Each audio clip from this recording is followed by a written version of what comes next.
She noted that he was what an ordinary person might label a prodigy, given that Han instinctively mimicked the strokes of an unknown sword style with flawless precision. White Crane believes Han's skills have advanced well beyond just mimicry. For instance, the way he grasped the true essence of the sword, style he aimed to copy, and successfully tailored it into a dual-wield technique. No matter how brilliant you are, our guy clearly knows he's quite the talented imitator. The admin also brings up that Han Seung Yun managed to pick up some techniques from the Namong clan, albeit just a fraction, which showcases his potential as a grandmaster. This suggests he could easily establish his own martial arts school. Our guy contemplates whether this is actually a big deal, but as the admin says, Han truly made a solid choice of power through his latest trial. Now, everything he learns and discovers for himself will be recognized as real skills by the tower. The admin agrees to coach him in everything he needs to master. But there's a hitch. To learn from him, Seung Yun and the admin must strike a master-pupil pact. Our guy cheerfully accepts the role of her student. The admin blushes slightly, and Han reassures her that he will always consider himself her top student. If this is truly what he wants, she won't try to change his mind. Deep down, Han thinks White Crane is a force to be reckoned with, having climbed over 40 levels in the tower, and he'd be foolish to reject the chance to train with her. The White Crane warns our fella not to have any regrets afterward, and Han wonders if her training methods will be severe. Maybe even like a drill sergeant with a whip. That's when the admin explains that, in the Merm dimension, a pupil is only allowed to train under one master for their entire life. So, she meant he should make a choice he won't regret in the future. But Han is firm, and assures her he won't have any regrets about it. It's not like he knows anyone else in the Merm dimension to train under, since he seems so convinced. White Crane solidifies the pact, and presents herself as the 17th leader of the Bei clan of swordsmen, and previously, the unrivaled champion of the Merm dimension. She then unveils her name as Seol Bayek, the martial artist who will kick off as his teacher. Our guy is taken aback to learn she's a champion, and bows deeply to his master. Han then summarizes what he has learned in the brief martial arts lesson. Firstly, it's mainly categorized into two types: internal arts and external arts. Internal arts focus on refining and storing magical energy absorbed from the surroundings within the user's body, while external arts enable users to execute physical stunts like the light step technique and various sword styles. Martial arts encompass these various techniques, and some of them require specific kinds of chi to utilize. However, our guy starts to question if his Divine Sanguin Heart Style qualifies as an internal art. To quell his curiosity, he asks White Crane whether having an internal art he's trying to master would pose a problem. Upon hearing this, the admin nearly loses her composure and asks Seung Yun to clarify every single detail without missing anything. Our guy defends his stance, stating that everything she shared felt similar to what she defined as internal arts. The admin, Seola, lashes out and questions Han if that Iron and Blood lady trained him in the ways of aura synthesis. Our guy ponders if internal art goes by aura synthesis in other dimensions. Meanwhile, White Crane doubts even the Lord of Iron and Blood would dare to blatantly break the pact's rules. Still, Seola doesn't buy Han's story and insists on checking it herself. Out of the blue, the admin swiftly places her hand against Seung Yun's chest, applying firm pressure. This leaves our guy puzzled about what the master is up to. Well, Lady Crane, we all see through your intentions. You need that moment of peace to analyze something, and soon conclude that she detects no signs of internal arts training in him, except for his magical energy. Our guy then reveals the Divine Sanguin Heart Style was granted to him at level 12 by an admin known as Fallen Heir. Plus, he cleverly got those admins to give him powers. Using this ability improves his combat intuition. So, that's been his go-to since then. Seol is visibly upset, as this has clearly been misunderstood. She clarifies for Seung Yun that this ability was gifted to him by the tower, rather than being an internal art. Although it once was an internal art mastered by his sponsor before being transformed into a power. After that, our boy awkwardly asks the master to shift to a different position entirely. In that instant, she realizes she's gone too far and bolts away, turning into a flustered wreck. She figures she rushed to confirm her hunches, completely losing her sense of propriety. Meanwhile, our guy just shrugs, saying he's not complaining at all. But Sola clearly isn't pleased. She erupts with fury, declaring that a dirty mud from the Blood Demon cult has no right to taint him with such disgraceful tricks. Witnessing her outburst, Han is reminded that this admin isn't as innocent and fluffy as she appears. After that, White Crane sternly warns her student to steer clear of learning any internal arts. She insists that Seung Yun already has a knack for gathering magic energy without needing to master internal arts, and the techniques he does learn will enable him to navigate through various internal arts without any hassle. Our fella didn't realize that was even on the table.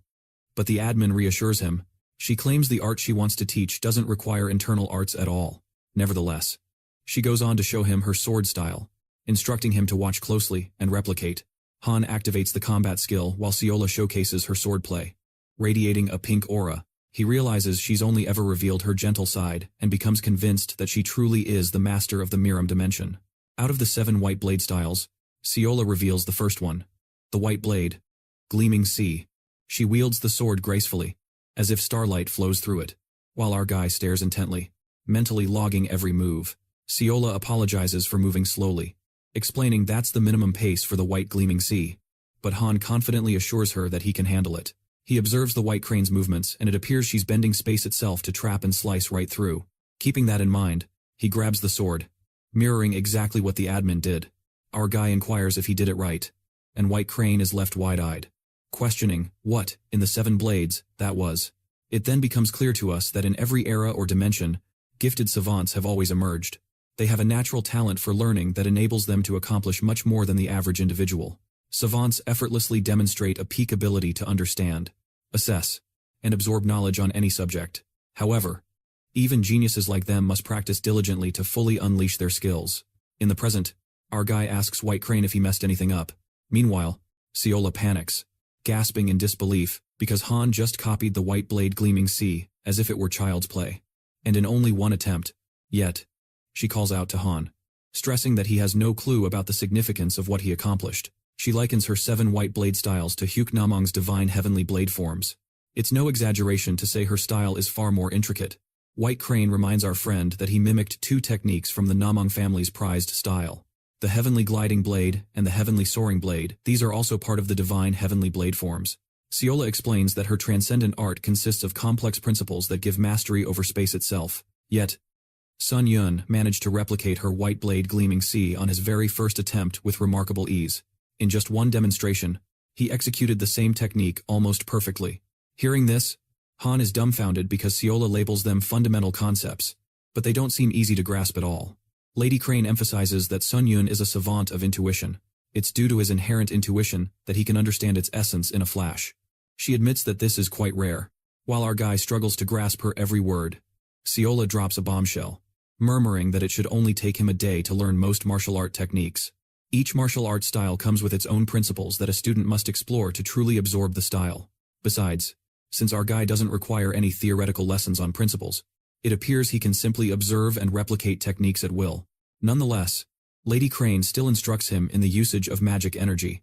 After training, our guy reflects on how he mastered as many techniques as he could, including body, light step, and empty hand techniques, but the most effective by far turned out to be the 7 white blades themselves, especially the white blade gleaming like the sea, a technique that defies evasion by warping space itself to slice through the target. A luminous blade streaks across the sky, a thrusting technique designed to break through an enemy's defenses, and white blade space fold, a defensive move that warps the atmosphere around the sword. With that, the training session wraps up, and Han expresses his appreciation for his mentor. Lady Crane is thrilled that he's calling her master, and our hero takes his leave. She believes he's departing too early and encourages Han to stay as long as he wants, but he walks away, hinting that he has a hunch he'll be back.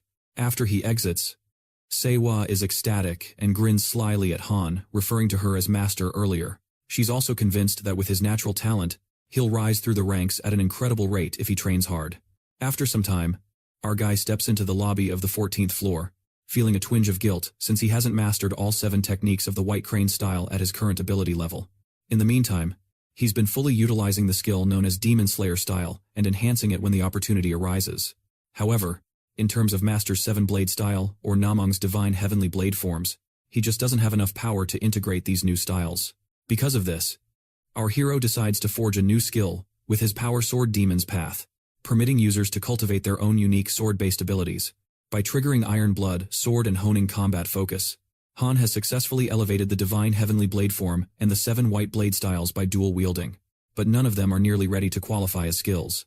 Later on, Han remembers when Seola dropped a hint about a skill that requires a solid foundation built on a recognizable structure.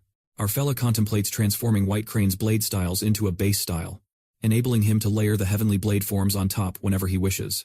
Simultaneously, he keeps in mind the principle behind dual wielding, that a powerful offense is indeed the best form of defense. Countless sword strokes carved shining arcs, while a whirlwind of thoughts raced through the depths of his mind. Then, after deep contemplation, he creates a new skill. Hybrid Origin Blade, with remarkable effects. It provides additional buffs to the techniques of both sword styles while wielding them. Our dude is astonished to observe the skill. Even though he appreciates the idea of added buffs, he muses that it could be even better. That's when Han opens his inventory and finds the book of skills he obtained from the 13th trial. This book grants the user access to a grade B skill. With nothing to lose, our guy decides to give it a shot and flips through the pages. Eventually, a skill called Blood Spirit Demon Blade is conjured, endowing the user with demonic energy. Upon activation, the unique effect Double Strike is triggered, doubling the technique's effectiveness. To enhance it, Seung Yun employs skill synthesis, merging the Hybrid Origin Blade and Blood Spirit Demon Blade skills. Just like that, the skill Demonic Origins Blade is born. In a flash, Han steps onto the 14th floor, with the trial goal of slaying all monsters in the lake within a week's time. He faces an enemy that towers over him, prompting Han to activate the Indomitable skill. Upon arriving on the floor, everything shifts completely when our guy stumbles upon Hyuk Namong, who has been waiting for him. Since he waited for Han, he wiped out all the pesky monsters on the 14th floor for him. However, he never showed up. Hook thought he may have gone to the wrong spot. But then his rival appeared right on cue. They both grin maniacally, as if they've been thirsting for this moment to arrive. Our hero unleashes his full might, activating every skill as they both charge at each other.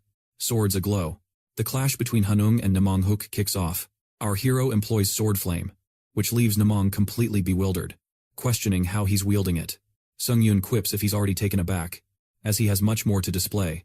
With that, he delivers a kick to Huck after managing a cut on his cheek. Seung Yun's upgraded skills and maneuvers astonish Namong to the core, but he masks his surprise. Our hero inquires about his thoughts on his newly crafted S-rank swordsmanship skill, which is a demon sword art born from the fusion of several absolute divine arts. The author reveals that dual consecutive hits can unleash 2 additional strikes alongside the sword's original attack at the identical intensity of the sword assaults. Han Seung Yun takes pride in this skill, feeling it's already overwhelmingly powerful. But our hero warns Namong Hook about the scar left on his face, saying it's going to haunt him until his last breath. Namong mends the scar as he leaps towards Seung Yun, ready to attack. The guy can't believe the sword skills Seung Yun is showcasing right now. The Qinggong technique. Straight from the Murims. Hyuk wonders why Seung Yun kept his martial arts under wraps before, but our hero clarifies he didn't conceal anything. He was genuinely afraid of kicking the bucket. Thus, he admits he learned it all just yesterday. This infuriates the Blue Heaven Sword Dragon, who thinks our guy is just as disrespectful as ever, bragging about mastering martial arts in a single day. Seung Yun boasts that someone once called him a genius. With that, our hero executes the moves of the Namong clan swordsmanship, leaving the Swordmaster reeling. The Blue Heaven Dragon loses his cool and questions Seung Yun. How dare he wield it without knowing his place, but our hero believes he should have made it tougher to imitate. Namong Hook charges at our hero, while Seung Yun admires his swordsmanship, the Qinggong technique, and even his unique movements. Our hero sees this as a top-notch lesson and thinks he'll memorize it well and utilize it later. Namong unleashes a fierce battle, creating a combat zone within a 30-meter radius that only allows Han Seung Yun and Namong Hook to enter. Hyuk thinks he has our hero cornered, but much to his surprise, our necromancer employs witchcraft to attack him, catching him off guard. Namong struggles to counter, and just as he plans an escape, the domain blocks his exit, which he violently breaks free from. Before he can flee, Seung Yun reaches him and strikes with such force that the merm guy goes flying. Our hero sees the murmur genius in a bad state and assumes he's done for. But to his shock, Namong Hook bursts into laughter, leaving Seung Yun questioning his sanity. Meanwhile, Namong admits that Seung Yun mastered martial arts and became strong in such a brief time, though he's clueless about how. The merm guy finds it amusing since he believes that even if our hero uses the tower's witchcraft, he'll recognize his strength. Alongside this, he reveals a stone. Han Seung Yun swings his sword, wondering if this guy truly thought he'd let him do this. The floor-invading penalty relief stone is consumed by Namong before the sword could strike him. A blinding light erupts during this moment, and after a few heartbeats, we see Namong Hook walking out of the light, questioning Seung Yun if he ever wondered why he's known as the Blue Heaven Sword Dragon. Seung Yun thinks he's toast as he nervously laughs. Namong Hook storms in furiously, insisting that strengthened sword chi isn't something someone like Seung Yun should witness, declaring that our hero should consider it an honor. Seung Yun's flashback takes us to the moment when the White Crane Swordmaster taught him about chi, which is basically using magic powers on your sword. It's a technique that enhances properties that disrupt the sword's very laws. while the sword flame represents a stage where you can add one of those properties. Strengthened sword chi is the next level, a type of ultimate essence allowing you to utilize the surrounding magical energy as well. Back in the present, we find Seung Yun utterly shocked, as he was not expecting to see strengthened sword chi this quickly, and to his astonishment, this ability is ridiculously powerful. The sword's reach extends rapidly with strengthened sword chi, making it nearly impossible to approach it. Plus, the strong yet fluid movements of the strengthened sword chi are all erratic and menacing, as if the sword were transforming into a live dragon. Our hero realizes he underestimated Namong and recalls the sword enlightenment. While listening to the teachings of the White Crane Swordmaster, Seung Yun felt that Mim's master had skipped some growth stages in their enlightenment. Observing Seung Yun tensed up unlike before, the Marim guy mocks him as our hero regrets not finishing this with full strength right from the start, knowing it's about to get chaotic now. Han Seung Yun activates the Authority Heavenly Blood Cultivation Art and warns Namong to brace himself since he's going all out. As Namong Hook approaches him, Seung Yun wields the white swordfold Emptiness, leaving the blue Heaven Sword Dragon utterly dumbfounded, pondering where else Seung Yun has pilfered martial arts from. The Merm guy struts around confidently, believing all struggles are futile against boosted sword chi, as Seung Yun taps into the skill of fighting concentration, amplifying his focus 20-fold. Our hero stealthily approaches Hyak, but ends up landing a terrible blow to his gut. And just as he attempts to stand, the Merm guy launches a ruthless attack. Fortunately, Han skillfully dodges the blow. Our hero is taken aback to see Namong's fortified sword chi adapt to the white swordfold Emptiness. With that, he triggers the skill, Ash and Blood, but before he can unleash it, the blue Heaven Dragon delivers a fierce kick, sending our hero flying backwards. The brutal impact with the ground makes our guy spit blood, while Hawk is determined to strike again. Han endures that immense attack, leaving the Merm guy absolutely stunned, as he never believed our hero could stand toe-to-toe with him.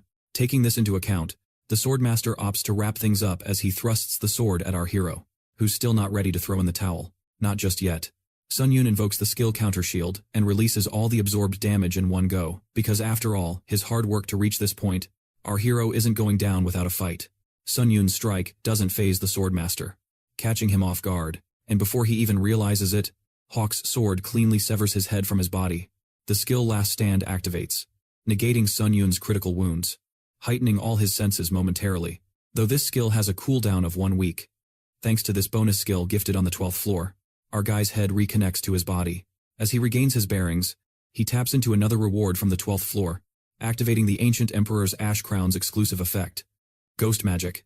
Due to the Ancient Emperor's Ash Crown, Han's mind begins to be subtly poisoned. Hence, the power of a serene mind is engaged strongly. Our hero commits to using every trick up his sleeve, summoning Necromancy to overpower the Merm guy, who is furious to witness this sorcery as he swiftly dispels it and grabs Han Yun by the throat. The Merm guy constricts Han with one hand while wielding his sword with the other to again strike Arlella's head. However, before he can carry that out, his body trembles uncontrollably and he becomes immobile. Suddenly, Hai collapses to the floor, while our hero recalls what he previously mentioned regarding the scar on his face. The scene leaps back to Hyok's childhood, showing a young Hyok standing guilt-ridden before his parents, as his father yells at his mother, questioning why their son can't even execute basic moves, doubting if the kid is genuinely his bloodline. Meanwhile, the purple-eyed boy senses he enjoys speaking with his sword, and one day he encounters his grandfather for the first time, who observes him forging a path with the sword rather than sticking to conventional moves. The grandfather considers his grandson a prodigy. From that moment forward, Namong is nurtured by his granddad, the legendary Sword Supreme. Consequently, the Merm kid begins to develop in an extraordinarily unprecedented manner. After gaining strength, Among boldly approaches his father to inform him he has handled the blood cult disguised as travelers. The poor boy anticipated praise from his father. Yet instead, his father scolds him, advising that he should dedicate himself to nurturing his heart instead of killing, and insults him. This leaves a deep emotional scar on Hyuk Namong. Fast forward to the present, we see the ancient emperor's ash crown shattering after exhausting its durability. Namong lies there, groaning in agony, urging our hero to finish it. Yet, Seung Yun sits across, reflecting on how they initially would have never crossed paths. But two different souls from separate dimensions engage in such a battle. Seung Yun concedes that the fight is painful, but finds it amusing that our hero enjoyed the clash. Our hero muses that, if they had been allies instead, they would have shared their triumphs and glories rather than fighting it out. This leaves Namong stunned at first, and then in disbelief. He can't fathom that Seung Yun still harbors such thoughts while climbing the tower, prompting him to share something amusing. The Merm guy discloses that the reason he ceased climbing the tower and invaded the dimension was not merely for the thrill of taking our hero's life. However, after gaining divine powers, he found himself at odds with a particular god, fearing for his life. He claims that the chosen ones must confront divinity.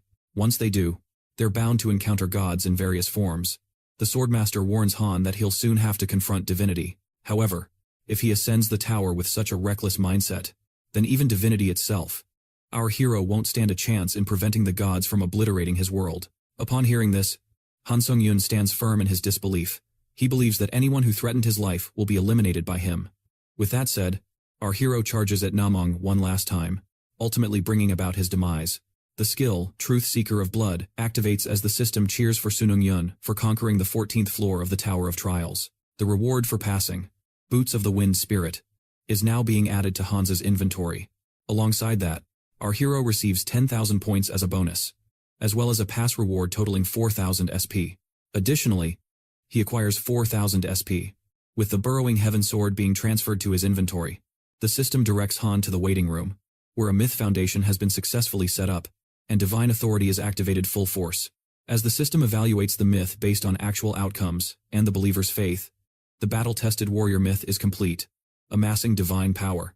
From this moment on, the effects of Indomitable and Reverse will be tied to Han's divine management. Our hero absorbs the spirit of the challenger, Namong Hook, boosting his proficiency by 47% and elevating his unique trait, Necromancy, by 1 level. The True Blue Heavenly Sword's exclusive blood consumption effect is triggered, as Namong's blood gets absorbed, causing the item to reach a higher tier. The system announces that Hyok's blood is being absorbed, engraving the skill, strengthening apprehension into the exclusive blood consumption slot. Our hero figures he has a great new addition to enhance the sword's flame. At this point, he realizes his clothes are beyond repair. Thus, Seung Yun decides to go shopping on Earth. While he ponders this, the system interrupts him, revealing that the admin Iron-Blooded Monarch has some fine armor she wishes to sponsor for her contractor. Furthermore, the White Crane Swordmaster acknowledges that martial arts robes would better suit the contractor's fighting style. Sunon, upon witnessing this, proceeds to the Iron-Blooded Monarch, astonished by the admin's house design. Once inside, the admin praises him for his impressive accomplishments. To commemorate this milestone in overcoming a difficult challenge, she presents him with a gift, which appears to be a pendant. Initially, our hero thinks she's giving him armor, but he's interrupted by Ironblood, who clarifies that once he infuses some magic into this necklace, the armor will equip itself. The admin advises Seung Yun to use it outside the tower just to be safe, and after expressing his gratitude, he ventures off to meet the White Crane Swordmaster. Our hero greets his master, the White Crane, who looks rather displeased that Seung Yun didn't come to her first. While he apologizes, the admin hesitates, seeking Han's permission to do something, expressing her desire to style his hair. Our hero, processing her request, feels uneasy, convinced that only a trained hairdresser should handle hair, noting she doesn't even have the tools for it.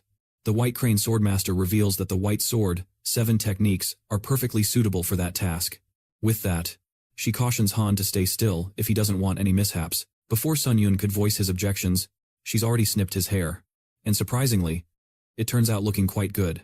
Our hero compliments his master, who blushes but tries to remain composed. Afterward, she begins pushing Seung Yun towards the exit, handing him an item that will facilitate wearing the martial artist robes she mentioned earlier. The White Crane Swordmaster nervously wishes him luck, and Seung Yun senses something off about this situation. Entering the waiting room of the 15th floor, the system begins its finalization, and the command quest opens up. From this point onward, our hero can accept multiple quests from the administrators, replacing personal trials with tasks based on the administrator's life record. Upon completion of a quest, Seung Yun is eligible for rewards issued by the respective administrator. Yet, he can only take on a single quest per floor. Now our hero understands why the administrators have been so friendly towards him. It was all part of their plan to hire him for their quests. However, since Seung Yun is juggling a ton of responsibilities, he decides to take this one step at a time and examines his newly acquired myth.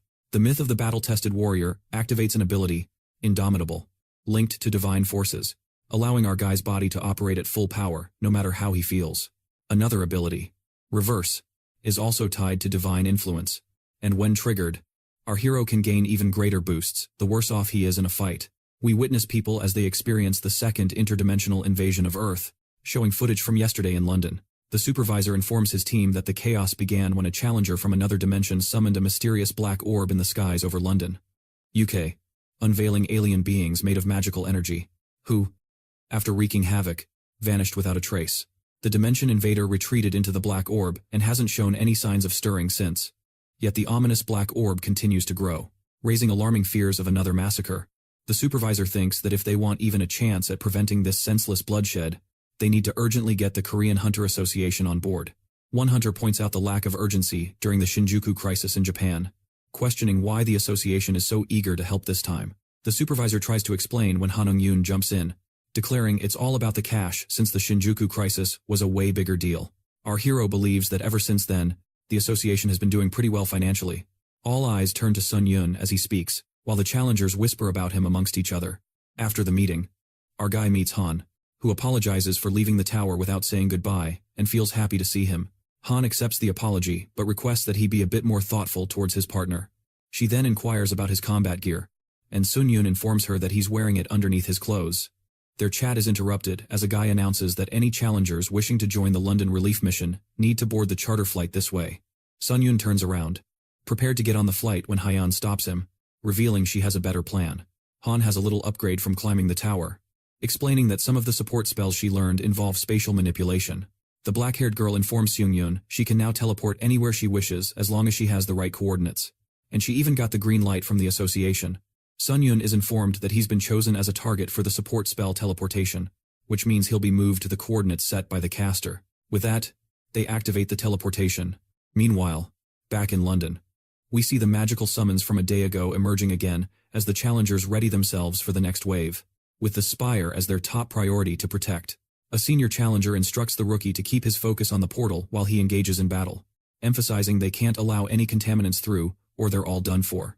The rookie panics when a monster charges at him, but just before it can get to him, it is swiftly taken out by Han Seung Yun and Hyeon, who materialize out of the portal. At that moment, the rookie apologizes for his inability to better defend the magic circle, while Han reassures him, asking, "When did this start again?"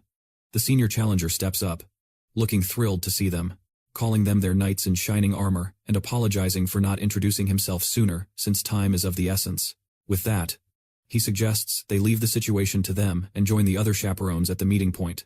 As he instructs the rookie to guide their guests downstairs, Seung Yun, upon entering the hall, realizes this is clearly a large-scale support mission, but for some reason, our hero senses that the Brits from the Spire of Mages aren't exactly thrilled with the situation, while folks outside are risking their necks. The bigwigs down here are busy talking about pointless topics. The elderly gentleman in charge kicks off the discussion but is left speechless when he notices Han Seung Yun. Unprepared for this encounter, he feels honored by this unexpected reunion. RG recognizes the senior as the one he saved during the trial on the 13th floor. After the old man fills Seung Yun in on the current events, RG takes it upon himself to simplify things. According to this elder, that ominous black sphere outside is a super high-level barrier that can't be breached by hundreds of mages, unleashing their magical might against it.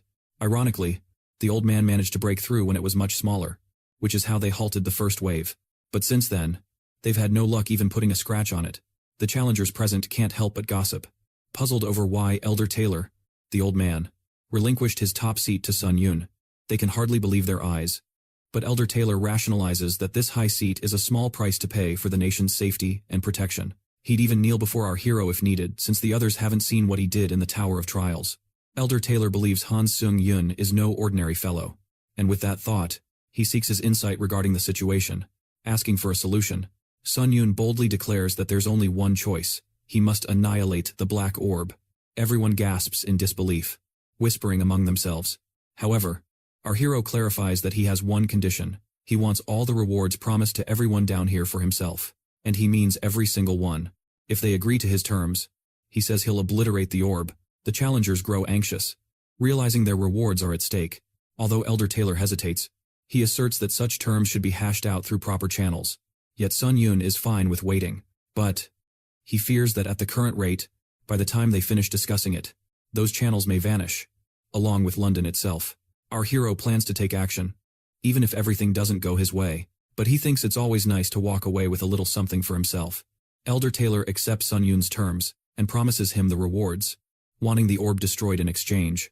The challengers attempt to interrupt, insisting he should reconsider, But the deal is sealed since Seung Yun has agreed. Our hero activates the pendant, and his outfit transforms into a murmuring garb. Just as he's about to leave, Han calls out to him, but he simply smiles, confidently believing this won't take long. Seung Yun triggers the unique effect, Way of the Wind, from the boots of the Wind Fairy, and darts off at lightning speed, leaving the challengers in shock. As he approaches the orb, our hero realizes it's much larger than he anticipated and decides to dive right in. Han Seung Yun unleashes the skill Skycleave, which enables him to shatter the magic energy itself, requiring a greater magical expenditure based on the target's resilience. With Skycleave, our hero removes the limitations on which targets can be destroyed. Just like that, he drives his sword into the barrier with relentless force. The realm starts to fracture, and our hero feels elated to discover that it's possible to obliterate magic energy itself. With one final, breathtaking strike, Han splits the realm wide open like a god, stepping into the spectral realm, the void. Upon entering, he's puzzled about what this spectral realm entails, as it seems the interior of the sphere is treated as a completely separate dimension. Soon after, Han activates the skill, Third Eye, only to find himself surrounded by terrifying creatures. It's known that all beings, except the master of the spectral realm, are subjected to horrifying illusions that no skill can dispel. Han is expected to lose all sense of direction and will be unable to use any sensory skills in this realm. Additionally, he faces an 18-point drop across all stats as a punishment. Suddenly, our boy is attacked by creatures that manage to inflict injuries upon him. Seung Yun panics, questioning what kind of illusions can inflict physical harm. To regain clarity, our boy activates the power, Clear-Headed, thus lifting the effect of the spectral void. Han's magic resistance skill shakes off his sense of direction and some skill limits. With that boost, our hero springs back stronger, ready to take on the illusions. Creatures leap into action as Sun Se-Yun's wounds magically close up. He notices that the outfit gifted by White Crane magically mends itself using mystic energy. Just then, someone appears from the shadows, astonished by Han's incredible talents. Our guy takes a brief pause, impressed that someone from a trivial little dimension could boldly penetrate a spectral realm. Before that eccentric can finish his words, our guy swiftly lops off his head. Though it's a clean cut, the man claims it was all part of his grand prediction. Suddenly, a radiant light bursts forth, and Han powers up with the mythic hero comeback, wrapping his holy energy in an effect of invincibility. The beheaded sorcerer's illusions fill the space, and he expresses sheer disbelief, convinced our boy can't possibly be a disciple. The man is let down and wonders what kind of god would deign to inhabit such a lowly dimension like Earth. In that split second, Han wields blood manipulation, while the man unleashes a hex of invisibility. The illusions blur to evade detection, while our guy's blood prowess surges forth, piercing right through the illusions. The sorcerer warns Han that even if he bears the mark of a divine disciple, he'll regret trespassing in a sorcerer's domain. Meanwhile, our guy figures out that the speaker is merely another illusion. The actual sorcerer is hiding somewhere, beyond reach. The illusionary sorcerer then strikes at Han with a hex from the depths of swampy mischief, bringing forth strange flying creatures, making it clear that he won't let him escape death. But our guy turns the tables by activating the shield of Retribution, using it like a baseball bat. Just like that, he swats those pesky creatures away, sending them spiraling. While Han is busy swatting bugs, he realizes the crafty sorcerer is merely stalling for time. Our guy feels he's close to finding him. Even though this place is bigger than it appears from the outside, it's still bounded. He's sure there's a smarter way to handle this. But to wrap things up quickly, he decides to eliminate everything in one go. Just like that, Han unleashes all the damage absorbed in the Shield of Retribution and activates his marked skill, Enhanced Vigilance of the True Sanguine Demon Blood. He deploys the unique effect of Dual Mirror Strike through the skill. A torrent of energy erupts as he strikes with his sword, sparking an explosion within the spectral realm. The realm shakes violently, and our boy's might smashes everything to bits.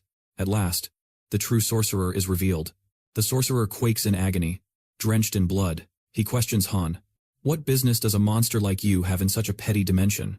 Our guy is thrilled the conversation is direct, and bluntly orders the sorcerer to obliterate this black orb, known as the Spectral Realm.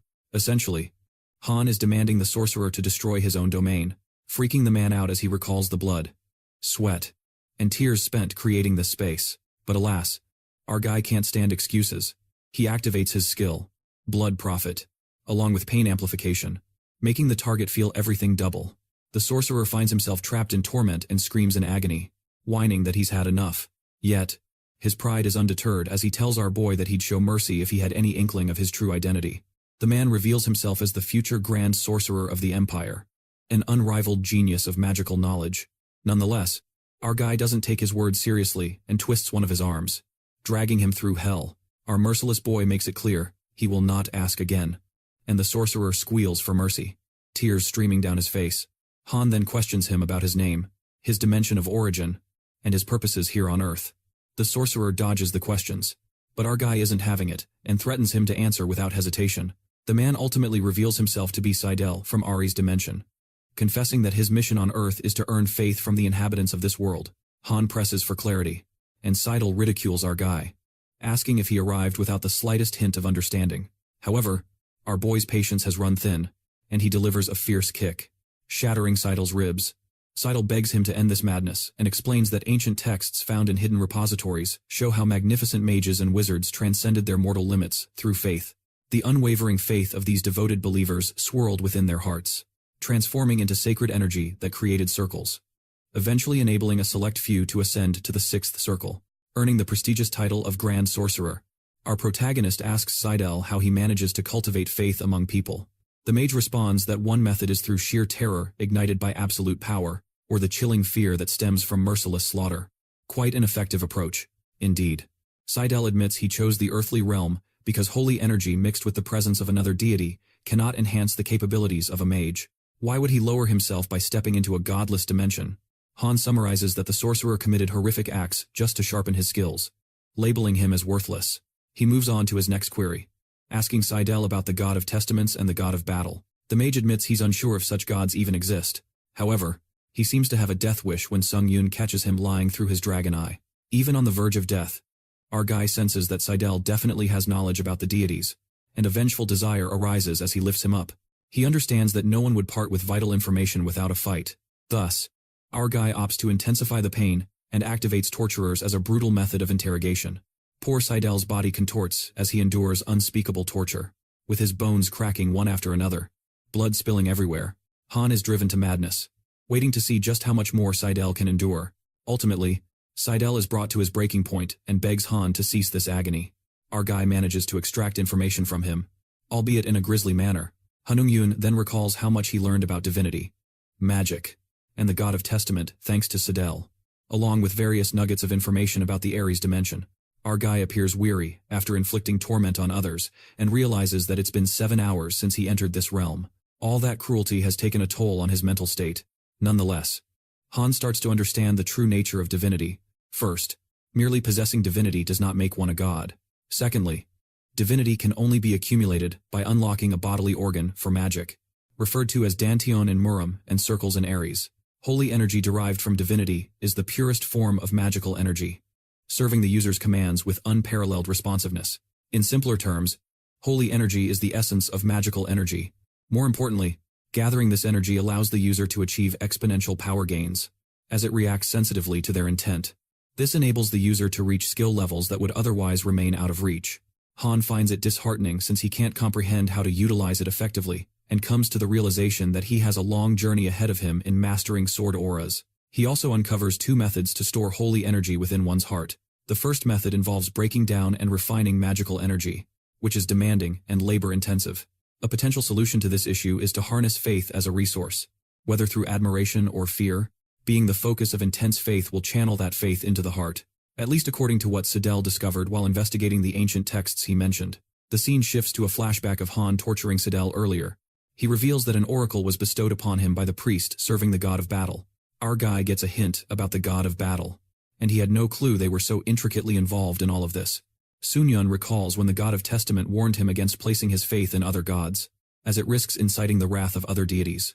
Our guy is puzzled as to why some gods would consider him an enemy when his only experience with them has been through random messages. But there's no denying that the god of battle's animosity is dragging Earth into the fray. This infuriates Han, because if this continues to escalate, the god of battle will ultimately become his nemesis. Just like that, our guy absorbs Seidel's lifeless soul and his blood to inscribe the marked skill. Imbue soul ego. Han feels that if he is indeed planning to oppose the gods, he's got to stockpile as much holy energy as possible. Nestled in a mansion, our guy figures he's had his fair share of rest over the last few days, which means the tower is about to call on him again. He suddenly remembers what the girl mentioned about this mystical pouch that landed next to him. A super rare item, and to handle it with care. So, Our boy snatches the hefty pouch to uncover the latest goodies. He stumbles upon a skill proficiency potion, a random skill book, a stat enhancement potion, and plenty more. In the end, he feels it was totally worth the trade with the Brits. If anything, they definitely got the better side of the deal. Han is convinced they'll derive a ton of valuable insights from examining that thing for research, thinking he should have claimed his slice of the pie at the very least. Later, he glances at his hunter identity card and sees he's an A-grade hunter now. He reminisces about when hitting A-grade felt like a dream come true. Yet, Han seems a bit bummed, questioning if he wasn't skilled enough to reach S-grade and cursing those penny-pinching associations. It's then revealed to us that post-mission, Seung Yun was invited to host a press conference with the British Hunter Association, even being offered direct British citizenship. He practically became a star overnight. Then, the same thing played out when he landed in Korea. He was showered with all sorts of perks like tax exemptions and other fluffy benefits just to woo him. But honestly, fame and riches on Earth have lost their luster for him. Our guy reflects that no matter how wealthy or renowned he gets, it won't count for much if some intergalactic invader wipes out the whole planet. He keeps his focus on what truly matters, his growth. Plus, he feels this urge to protect the world against divine beings. This is why he craves total power. Then Han remembers what Seidel said about holy energy being the purest and most pristine kind of magical essence. Our guy tries to replicate that. Each time he succeeds in refining magical energy up to a certain point, but it proves much tougher than he'd imagined. Nothing he tries seems to purify it enough to morph it into holy energy. If it weren't for the hero's blessing, he'd be totally lost. Thanks to this blessing, Han already has some holy energy within him. So, at least that's something. From his limited experiences inside the void, it looks like generating a sword, aura, or casting spells using holy energy is impossible. No matter how much willpower, faith, or determination he puts into it.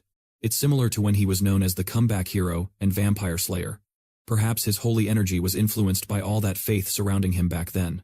Han figures that, if that's the case, there's not much he can do to wield holy energy effectively on his own, right now. In that instant, his time on Earth wraps up, and our guy heads back to the Tower of Trials. Deep down, he knows the answers to his questions must lie further up the tower. So, Seung Yun steps into the 15th level of the trial. They call themselves the Acolytes of the God of Darkness. Their mission? To smite the filthy heretics who reject their shadowy savior.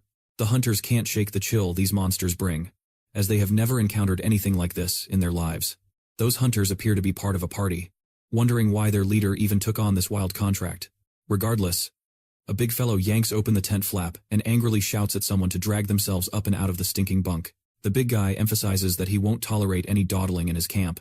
Surprisingly, the person being yelled at is Han Seung Yun, interrupting our guy's precious downtime. Poor Han barely settled in and wonders if that giant is some kind of orc or what. The soldier frantically asks Han if he's been living under a rock and questions his ridiculous outfit. The soldier warns our guy that the crusade is about to kick off. Upon hearing this, our guy presumes a holy war must be underway in this trial. The ground trembles, letting Han know the trial has begun, aiming for victory within 17 days, which is their deadline. Our guy gazes at the hunters and estimates there are at least a few thousand gathered. Meanwhile, the soldiers rally around Chief Real, ever ready, promising rewards once they achieve triumph in this sacred war. The soldier confides in Han that Chief Real is the courageous leader of their mercenary crew, a rare aura wielder among them. The soldier exclaims that those heretic scoundrels are closing in fast, and the troops are eager for a fight, ready to let darkness deal with the fanatics who honor the false battle god. Our hero attempts to digest this news and sums it up. He was enlisted as a mercenary by some shady followers of the dark god, battling the devotees of the god of war. That's when our guy beams with determination, ready to embark on his special mission path as a commander. He needs to earn their respect as a mighty leader by proving his worth to the mercenaries. We know that Real dedicated her life to mastering blades, which allowed her to guide a renowned merc band. Without noble backing, the battlefield became her sole chance to show her true capabilities. Real faced countless wars, dodging death's grasp time and again. One day, she attained the status of an aura user, a peak only achieved by true knights. Yet, her lack of formal training using her aura left her with limited ways to sharpen her extraordinary skills, chasing fleeting moments of clarity amidst endless battles. In the midst of the chaos, Chief Real lunges forward with her sword, and as she cuts through foes, it hits her that there's no end to the enemy ranks. Even from a distance, it's clear they number well into the thousands. Meanwhile, their allies barely total 700, including those wretched corpses summoned by the Dark Priests. And the chief knows these odds aren't what the Dark Priests promised. At this rate, they're teetering on the edge of defeat. just as Real charges ahead to strike the enemy. Suddenly, a towering monster emerges. The cowardly soldiers are ditched behind, and a siege golem appears amidst the fray. The soldier promptly alerts the lieutenant that Real is encircled by enemies and stands alone. Meanwhile, Renelle is barely able to raise her sword arm. In that instant, death flickers before her, prompting thoughts of an empty life wasted in vain. Mastery of the blade feels just out of reach. Tears well in her eyes as she contemplates that if she'd known this would be her fate, she'd have never joined this mad adventure.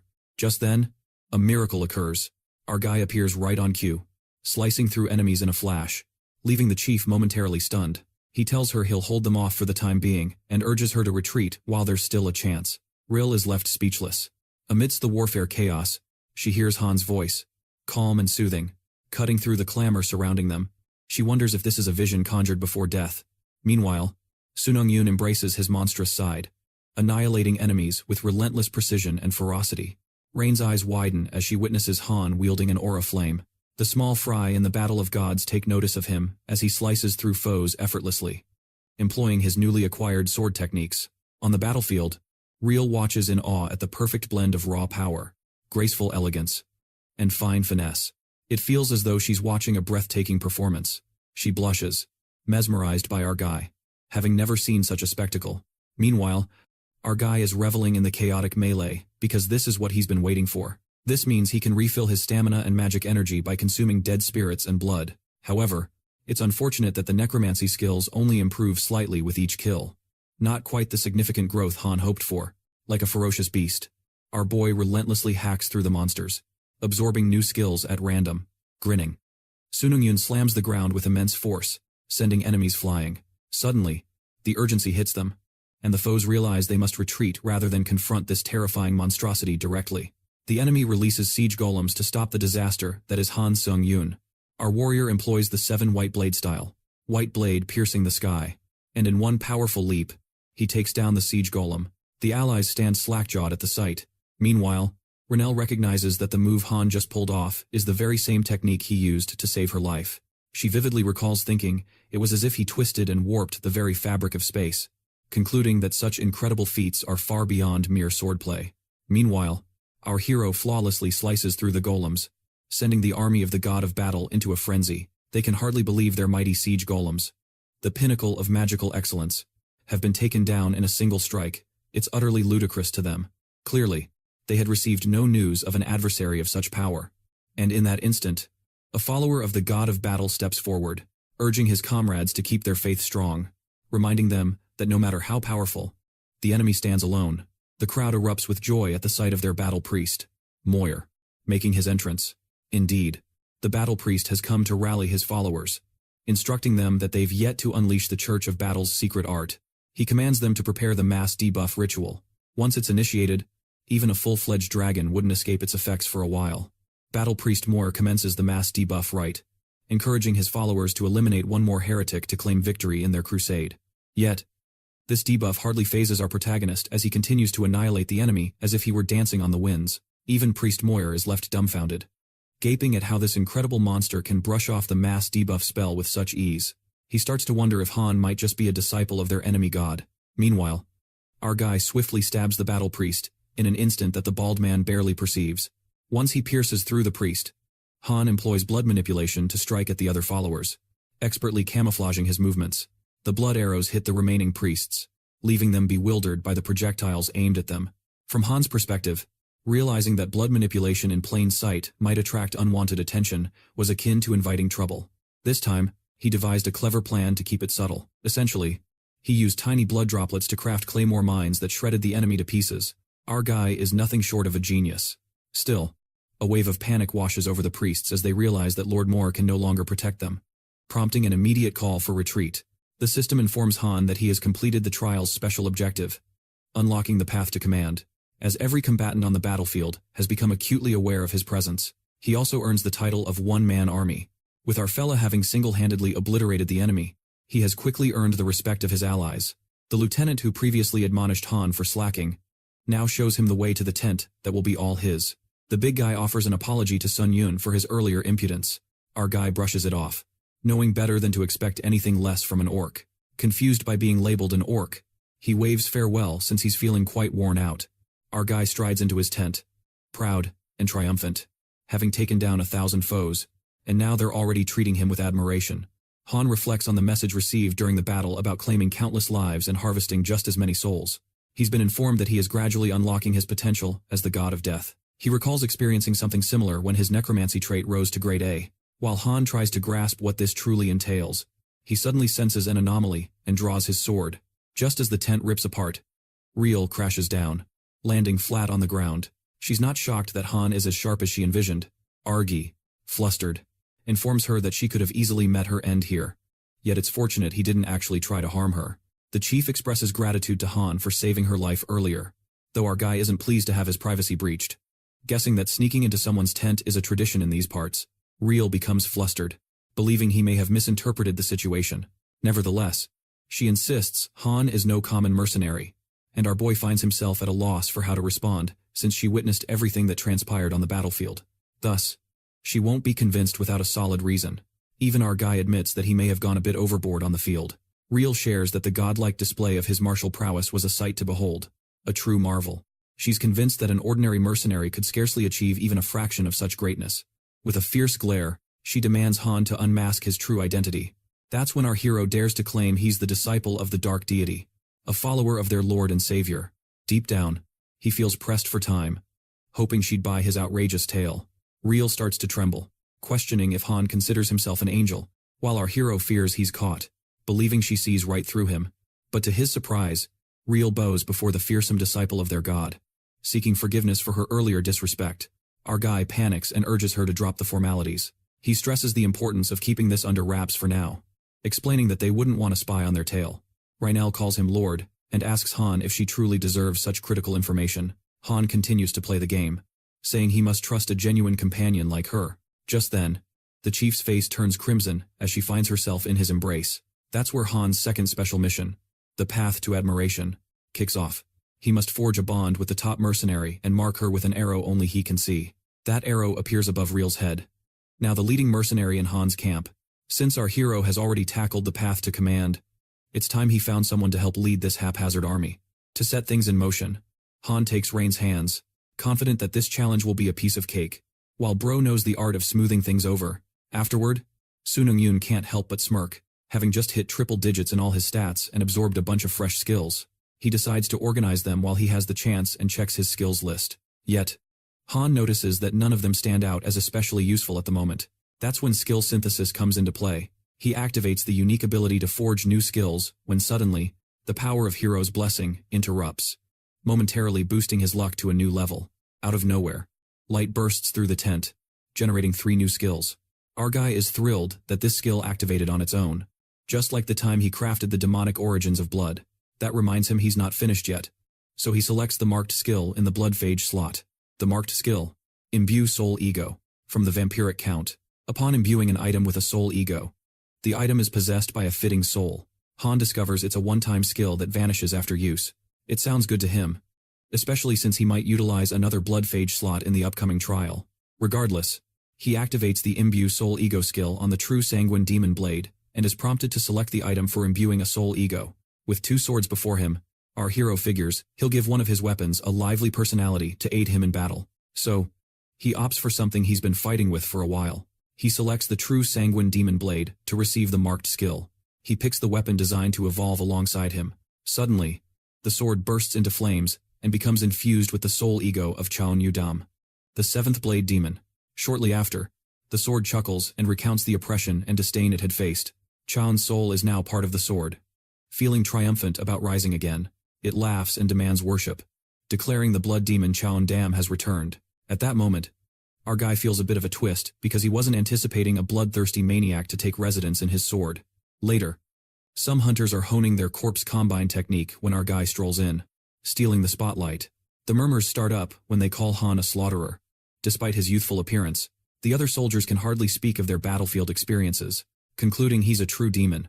They reckon that Han must have dispatched over 1,000 foes without batting an eye. Those soldiers steer clear of him, considering him a bad omen. Our guy finds it quite ironic that they, being darkness-worshipping cultists, are calling him a bad omen. Later, he enjoys a tranquil stroll under the moonlight. In contrast to that deranged maniac trapped in his sword, who starts rambling. The sword urges Han to pay attention to its pearls of wisdom, revealing how countless followers of the blood demon cult clamored for a moment of his presence. Our guy thinks this lunatic is just having a chat with himself, as he isn't paying any mind to a word of it. It's only been a heartbeat since Chaeyon escaped his torturous fate, and now he has to tackle his impertinent half-witted master, calling it a plight. Our buddy feels wounded and clarifies that he's no fool, it's just that he can't stand pointless chatter. Chaeyon is thrilled to catch Han in a chatty mood and inquires if he has zero training in the arena of chi telepathy, but Han has no clue about such things and wonders if Chaeyon was ever a player himself. The sword scoffs, retorting to Han that he's just exposed his own ignorance. Once more, the guy brags away, proclaiming that there wasn't a single soul around who didn't know the notorious blood demon, Chaon Yu. Damned by his own fame, Seung Yun probes how far he's climbed in the Tower of Trials, and Chaon answers that his journey through the tower ended at level 41. A grin spreads across Han's face, because if this guy's telling the truth, he could be a goldmine of valuable intel. Forgetting Chaeon's quirks, our guy feels he's about to become pretty darn handy. A light bulb goes off for Han, as he remembers that players who bite the dust at level 40 get to reincarnate as admins, and he asks Chaeyon why he didn't just pull a resurrection and work as an admin instead. The sword rumbles with fury and questions Han if he dares to suggest that he submit to the tower's will. Chaeyon opts for the oblivion of death over a meager existence that compromises his honor, a life unworthy of living. Our guy is taken aback by this bold sword. Han gives a fierce glare at the sword and admits Chaeyon Dam was quite the legend back in the day. But currently, he's just a soul ego trapped in his sword, putting this over-the-top character in his place real quick. That's when the sword shows off its blazing power, declaring that it knows full well. Chaeyon warns our fella not to confuse him with some inflated ego spirit. Rising up, it vows to lend its master, Han Seung Yun, its strength in every possible way. Deep inside, Chaeyon understands that his master is keen to assert his authority, acknowledging that Han possesses more grit than he initially gave him credit for. The soul ego confides that, before losing his corporeal form, he was a martial arts genius and master of countless techniques, granting whatever gift his master desires. The sword demonstrates its might, conjuring a fiery vortex and nearly obliterating everything in its wake. Our guy is left in awe of this power and admits he's got himself quite the useful sidekick. The sword perceives this as an insult and asks Han if he considers it just a simple tool. Chaeyon realizes they're from entirely different realms. Seung Yun shares that he's from the Earth dimension, unsure if Chaeyon has ever heard of it, and the sword dismisses it as a petty dimension, guessing it must have only recently ascended. Chaeyon figures out it's been ages since his demise. Plus, the sword lacks the capability to fully contain the enormity of his mind. He worries he can't hold on to his clarity for long. Informing Han that he'll soon have some company, the sword concludes the conversation and requests its master summon it whenever necessary. Suddenly, Chief Reel comes barreling towards Seung Yun. Our guy is shocked she showed up in the dead of night, and Reel hastily warns him that the enemy has set an ambush. Furthermore, they're about to be overwhelmed by an elite squad of the Church of Battle's battle priests. Our guy beams, since things are getting more thrilling from here on out, and appreciates the Tower of Trials for always being full of surprises. Han strides past the chief and urges her to elaborate on this elite surprise attack unit. He's eager to kick off this holy war once more. On the battlefield, soldiers are being butchered as they safeguard the priests. The enemy seems focused on taking down their priests to dismantle the necromancy spells. The chaos is rampant since it's a midnight ambush. Our guy notices there are fewer foes compared to last time, assuming they must be a notch above the riffraff he faced previously. More crucially, Han realizes they're wielding powers, displaying blatant signs of holy energy, but certainly don't match his caliber. This time, the adversary is more ruthless and powerful as they behead soldiers, and Reel witnesses a lopsided massacre, her eyes wide with terror. She had no clue the enemy held such abilities. Suddenly, our guy grabs her and asks her to do him a solid. With his usual quick wit, Han urges Reel to keep believing in him, regardless of how intimidating the adversaries seem or how dire the scenario gets.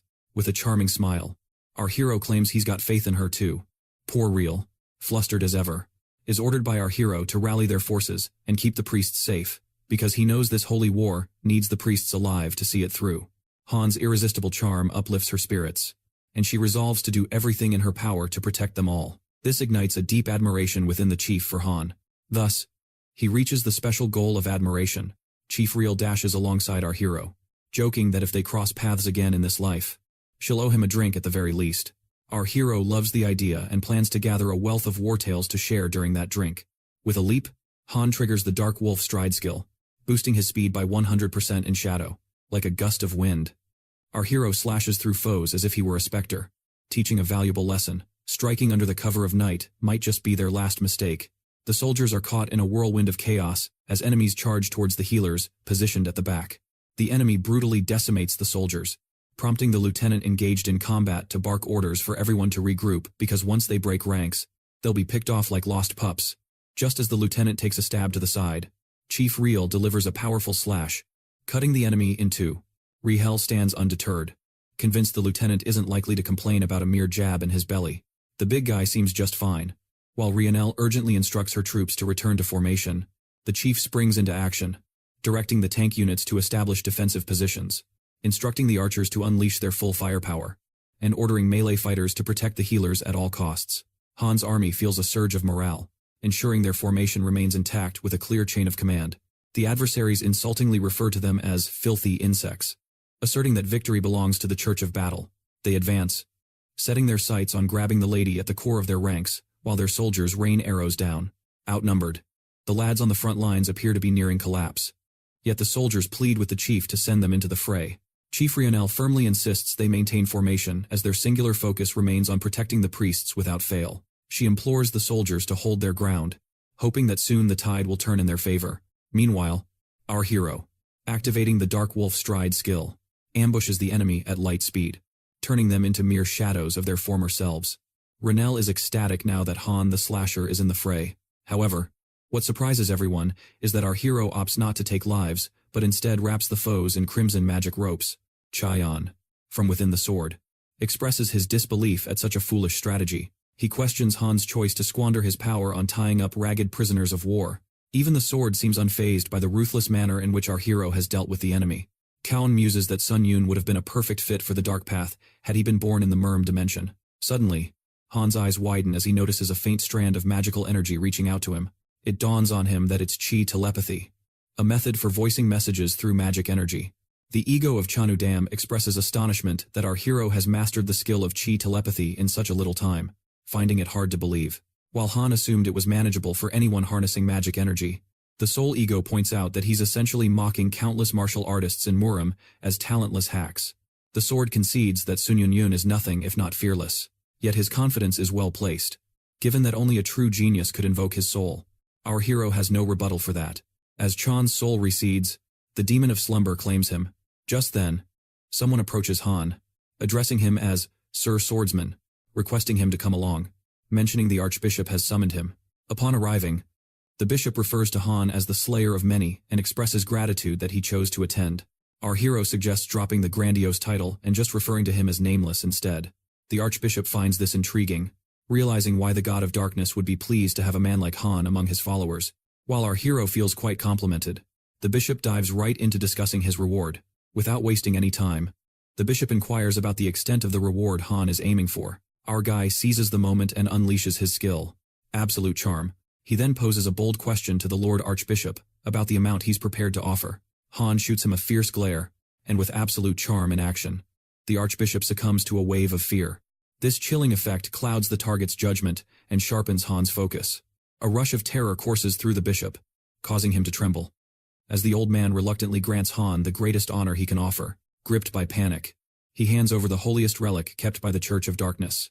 Tears flow down the bishop's cheeks as the other priests start to panic, reminding him that non-believers should never touch sacred relics. But the Archbishop silences them, declaring their crusade will lead to a glorious triumph thanks to the Nameless One. Han Seung Yun. Bishop Canel is completely shaken, sensing an intense force hiding in Han's eyes, an overpowering aura of wildness that he cannot comprehend. It felt like his very soul was withering under the relentless gaze of a dragon. Yet, Canel believes this guy's sheer strength could shift the tide of war.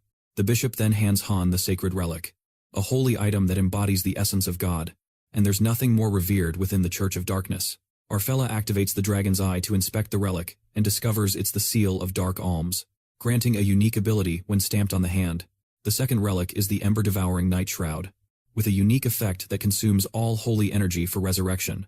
Our guy is amazed to find these are both SS-grade relics, but disappointment creeps in when Han realizes he can't take these treasures out of the level 15 trial, which is a true shame. Faced with this reality, Han feels reluctant to look a gift horse in the mouth. Yet there are no such things as lucky breaks in the Tower of Trials. He suspects that if he has snagged 2 items of such a grade he's never seen before, Sun Yun is certain the tower is about to unleash its fury on him. Our fella is already feeling the tension and grabs the items as Archbishop Cannell believes he can handle the priceless worth of these relics. Just before Han exits, Cannell warns him that any soul who flees from this impending battle will face the wrath of the God of Darkness. Our fella smirks back, claiming that a mere mortal like him won't run away before he's truly earned his place. Han departs, but the Archbishop is left in turmoil, sobbing over the sacred relics he just gave away. Meanwhile, Han looks quite pleased with his little heist against the bishop. Soon, Rhiannon calls out to him, hoping his chat with Lord Cannell was worthwhile. Our guy thanks her, as it certainly was. But more importantly, he catches Rhiannon off guard by asking if she was waiting for him the entire time.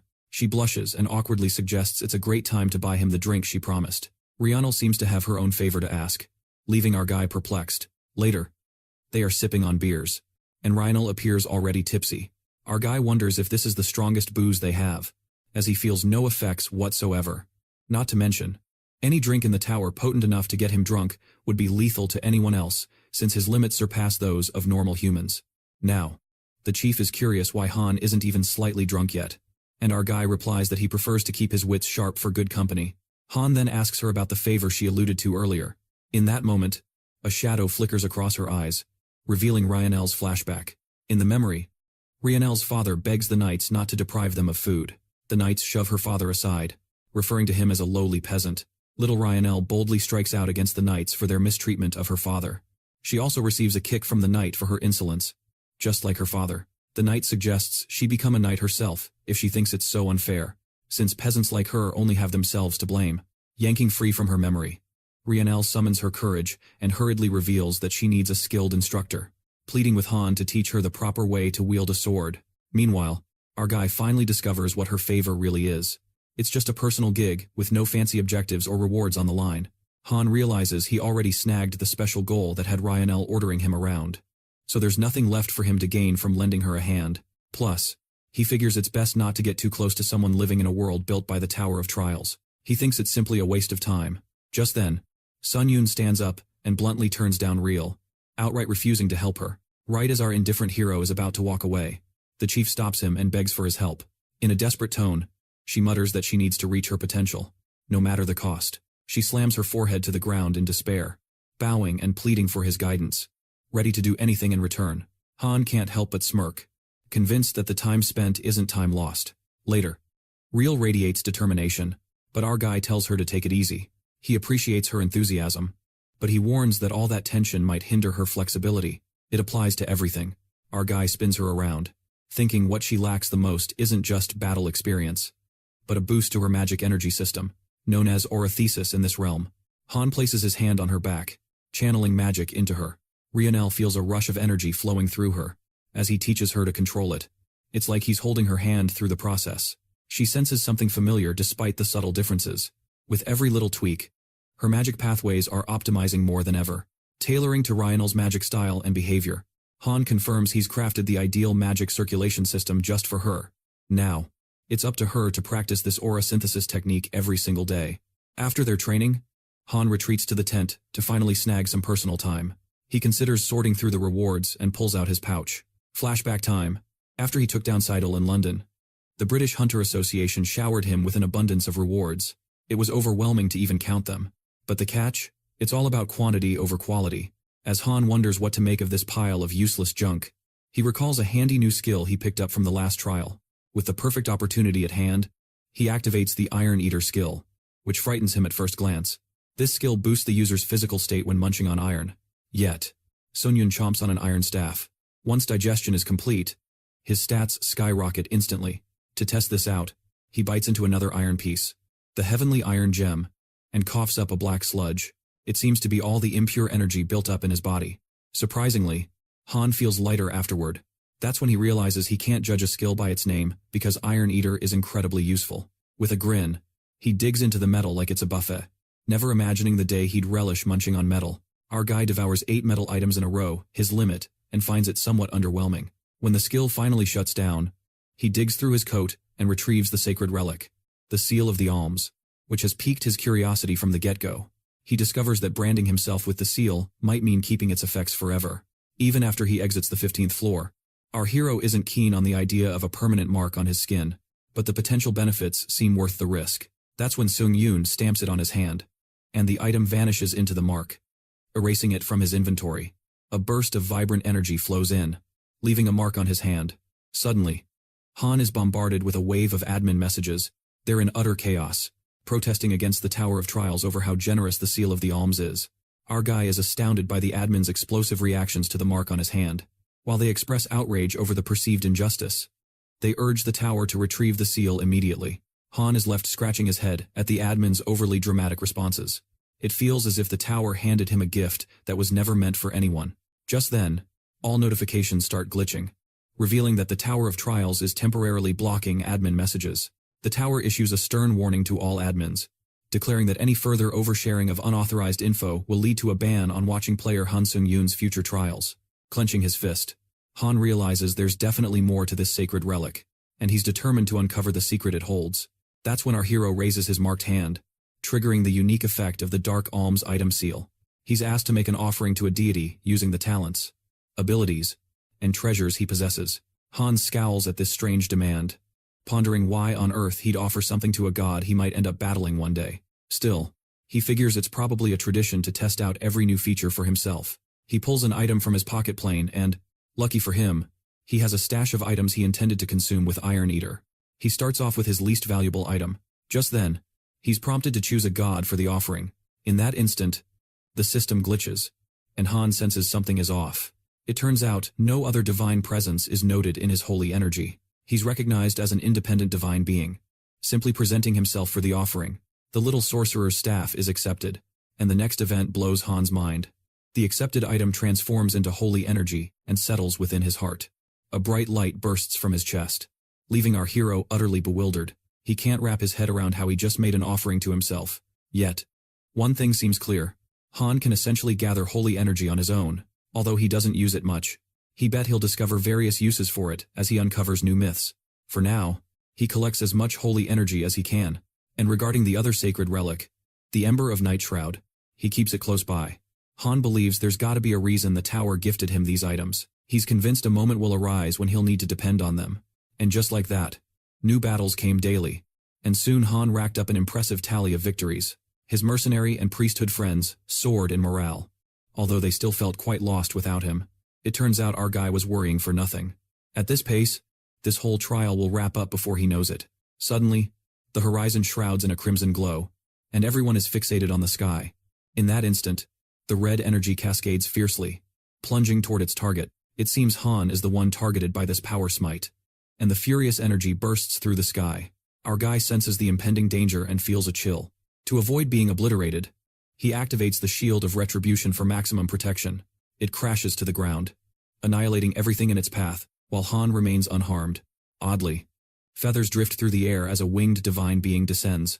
It turns out the god of darkness has arrived to deliver divine retribution. A wicked grin spreads across the creature's face, dripping with malice. Our guy, on the other hand, was spot on with his instincts. The god of battle expends a great deal of holy energy to summon his disciple, the aspirant Zurhan Envia. That's when the trial's difficulty crank up significantly for our guy. Han realizes it's the god of battle and sighs that it would be nice if he could get a choice once in a while. The god of battle seeks to crush the tower's arrogant mutt.